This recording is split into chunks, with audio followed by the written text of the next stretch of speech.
ఇవాళ సద్దుల బతుకమ్మ తెలంగాణ స్పెషల్ వరిపిండితోనే మళ్ళీ చేస్తున్న బిడ్డ. చెప్పు ప్రాసెస్ ఎట్లనో చెప్పు మాకు.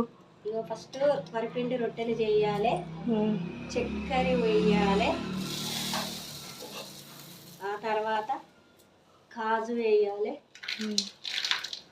ఆ తర్వాత గసాలు వేయాలి,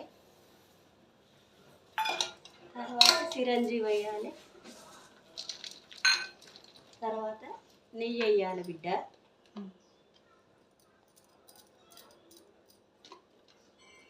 నెయ్యి వేయాలి. ఇవన్నీ అలా చెప్పు, చెయ్యి చెయ్యి.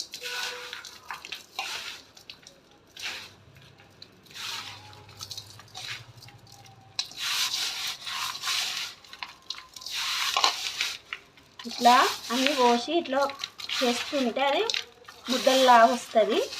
దీన్ని మల్లీద ముద్దలు అంటారు. తెలంగాణ స్పెషల్, బతుకమ్మ స్పెషల్ అన్నట్టు ఇవి.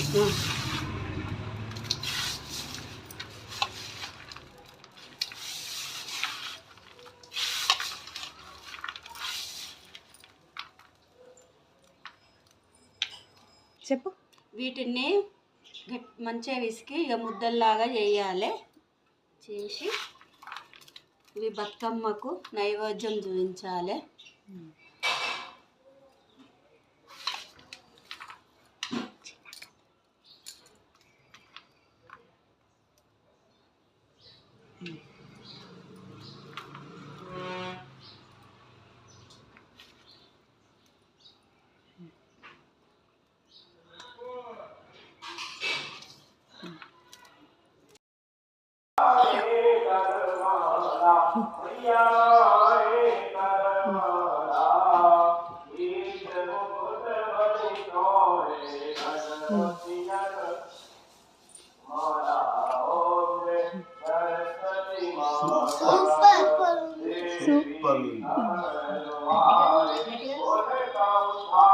సూపర్ ఉంది.